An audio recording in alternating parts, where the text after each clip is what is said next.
గోల గోల అనేటప్పటికే ఇది ఒక కామెడీ పిక్చర్ని మనకు అర్థమవుతుంది. అందుకోసమే గోల గోళని పెట్టినట్టున్నారు. అయితే ఇందులో ఉన్నవాళ్ళు కొంతమంది, చాలామంది నాకు తెలిసిన వాళ్ళు ఉన్నారు, కొంతమంది కొత్త వారు ఉన్నారు. ఏమైనా పెద్దవాడిగా నన్ను పిలిచి ఆశీర్వదించమంటే అది నా ధర్మం. అనేక సంవత్సరాలుగా ఈ సినిమా రంగంలో పనిచేస్తున్న నాబోటివాడు ఈ కథల గురించి తెలిసినా తెలియకపోయినా మిగతా ఇందులో ఉన్నవారు అందరి గురించి కొంతమంది గురించి తెలుసు అనుకోండి. ఈ అబ్బాయి నాకు తెలిసినవాడు కాబట్టి అందరికంటే ముందు ఈ పరివారంలో ఈ అమ్మాయి పనికొస్తాడని అప్పుడు నాకు అనిపించింది మనసులో. ఇన్ని పిక్చర్లో పనిచేస్తున్నా అంటే సక్సెస్ఫుల్ హీరో. ఆయన హీరోగా ఉన్నందుకు, ఈ అందమైన అమ్మాయి హీరోయిన్గా ఉన్నందుకు, ఇంకా సమర్థులు అందరూ ఇందులో పనిచేస్తున్నందుకు వారందరినీ అభినందిస్తూ నన్ను ఈ 4 మాటలు మాట్లాడమన్న నిర్మాతలకు, మిత్రులందరికీ కూడా కృతజ్ఞతలు చెప్తూ సెలవు తీసుకుంటున్నాను. జై. మన గౌరవంలో పెద్దలు అక్కినేని గారికి పద్మవిభూషణ్ రావటం మనందరికీ తెలుగు తల్లి చలనచిత్ర తెలుగు మాటకే గర్వకారణం. సో ఆయనతో ఈ ఫంక్షన్, ఈ షీల్డ్ తీసుకోవటం అందరికీ నాకైతే చాలా గర్వంగా ఉంది. మన తెలుగు చిత్రసీమకే కాదు, ఇండియా వైడ్గానే ఏకైక అవార్డు తీసుకున్నటువంటి నటులు అక్కినేని గారికి ఈ సందర్భంగా నా హృదయపూర్వక థ్యాంక్స్ చెప్తూ వచ్చినందుకు థ్యాంక్ యూ సార్. శివాజీ ఎప్పుడు కూడా సినిమా ప్రొడ్యూసర్ కోసం బాగుండాలి, ప్రొడ్యూసర్ కోసం ఏదైనా చేయాలి, ఆర్టిస్టులుగా ఎవరమైనా కానీ ఏ త్యాగాలకైనా వెనుకాడకుండా మనం అన్ని సుఖాలు సౌకర్యాలు తగ్గించుకునైనా సరే ప్రొడ్యూసర్కి ముందుండాలని చెప్పి ఆలోచించే శివాజీ చిన్న నిర్మాతలకు నిజంగా చాలా అదృష్టం శివాజీ లాంటి ఉంటాం.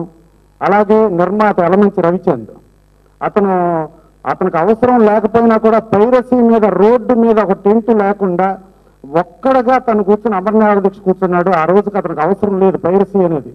పెద్ద ప్రొడ్యూసర్లకి, పెద్ద సినిమాలకి, పెద్దవాళ్ళకి ఇబ్బంది ఉన్నా కానీ సినిమా ఇండస్ట్రీ కోసం నేనున్నాను, అవసరమైతే నేను చచ్చిపోవడానికైనా రెడీ, కానీ ఈ పైరసీని రూపుమాపాలని చెప్పి అతను ముందుకు వచ్చాడు. సో అలాంటి రవిచంద్ ఈ సినిమాకి నిర్మాత. నెక్స్ట్ విక్రమ్ రాజు గారు నిర్మాతగా చిన్న సినిమాలకి ఆడియో రిలీజ్ చేసేవాళ్ళు ఎవరో దొరకని పరిస్థితుల్లో ఆయన వేగ ఎంటర్టైన్మెంట్ పెట్టి ప్రతి సినిమాకి నేనున్నా అని చెప్పి చిన్న సినిమాలకు వెన్నుదన్నుగా ఉన్నాడు విక్రమ్ రాజు గారు.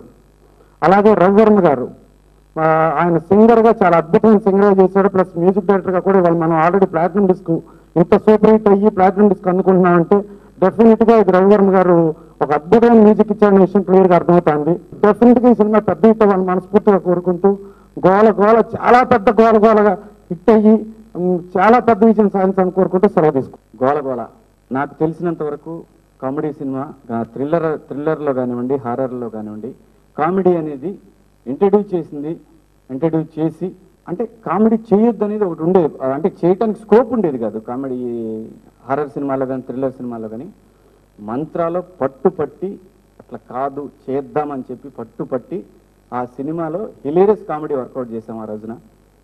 అది ఖచ్చితంగా కూడా వాళ్ళు ఫస్ట్ నిర్మాతలు దానికి చాలా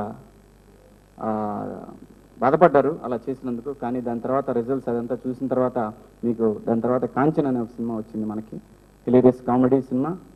ఆ తర్వాత ఈ సినిమాలో అంటే ఒక కొత్త యాంగిల్ సినిమా అండి ఇది. సినిమా అంటే మామూలుగా ఏదో కామెడీ చేసేసాము, ఏదో గోల చేసేసాము అలా కాకుండా ఒక కొత్త చిన్న డిఫరెంట్ యాంగిల్ని ప్రజెంట్ చేయడం జరిగింది ఈ సినిమాలో. నవ్వులైతే అద్భుతంగా పండుతాయి. నవ్వుకోవడానికి రావడానికైతే ఈ సినిమా నవ్వుకుంటూ సరదాగా తుళ్ళిపడుతూ ఇలాంటి ఒక డిఫరెంట్ యాంగిల్ ఫిల్మ్ ఇది. ఎందుకంటే అబద్ధాలు చెప్పేసి మీరు మా సినిమా కోసేస్తే పీకేస్తే ఇలా అనే మాటలు నేను చెప్పలేను. ఎందుకంటే ఒక కొత్త యాంగిల్ కామెడీ మాత్రం వర్కౌట్ అయింది సినిమాకి, అంతవరకైతే కన్ఫామ్గా చెప్పగలను. అలాగే సాంగ్స్ మీరు విన్నారు, మీరు చూస్తున్నారు, నేను కొత్తగా చెప్పేది ఏం లేదు. ఇప్పటికే యూట్యూబ్లో ఈ సినిమాకి సంబంధించి చాలా గొప్ప ప్రమోషన్ జరిగింది. అలాగే వ్యూవర్స్ నుంచి కూడా చాలా ట్రెమెండస్ రెస్పాన్స్. ఒక్కొక్క సాంగ్కి 3 lakhs 4 lakhs హిట్స్ వచ్చినాయి ఈ సినిమాకి. ఇది కూడా నేను చెప్పే నా సొంత విషయం కాదు, ఇది ప్రూవ్ అయిన విషయం. అలాగే రవివర్మ గారు చాలా మంచి మ్యూజిక్ ఇచ్చారు. గోలగోలలో హీరోయిన్ రోల్ ఇచ్చిన ప్రొడ్యూసర్కు, డైరెక్టర్కు థ్యాంక్స్. మూవీ చాలా బాగా వచ్చింది. And even the songs are good. You can see it's already hit on YouTube and everywhere. అందరూ సినిమా తప్పకుండా చూడండి. And hope you all like it. And I need to express my thanks to everyone, including the cast and crew, everyone. Vasu Garu, Valli, Director Garu, Dhanraj, Chitram Shinu, Tagat Ramesh, everyone has been really supportive. Jyoti, we had a lot of fun doing the shoot and everything. So I hope the result is also good and everyone likes it. Thank you. First film 6 release అయింది రీసెంట్గా. ఇప్పుడు ఇది నా second ఫిలింకే platinum disc function చేసి అంటే ఇలా నన్ను encourage చేసిన ప్రొడ్యూసర్స్ అండ్ డైరెక్టర్ శివాజీ గారికి అండ్ విక్రమ్ రాజ్ గారికి, రవిచంద్ గారికి చాలా థ్యాంక్స్. అండ్ యూట్యూబ్లో నా పాటల్ని అదే ఇలా అంటే ప్లాటినం డిస్క్ చేసుకునే రేంజ్కి మీరు అందరూ చూసి ఎంకరేజ్ చేసినందుకు చాలా థ్యాంక్స్ అండి. Thank you so much. చాలా సంతోషంగా ఉంది. ఈ సినిమాలో ఒక డిఫరెంట్ క్యారెక్టర్ చేశాను. It's like challenging for me. Cinema బాగా ఆడి మీ అందరి ఆదరణ వస్తుందని డెఫినెట్గా ఆశిస్తున్నాను. And I wish the entire caste and crew all the best. And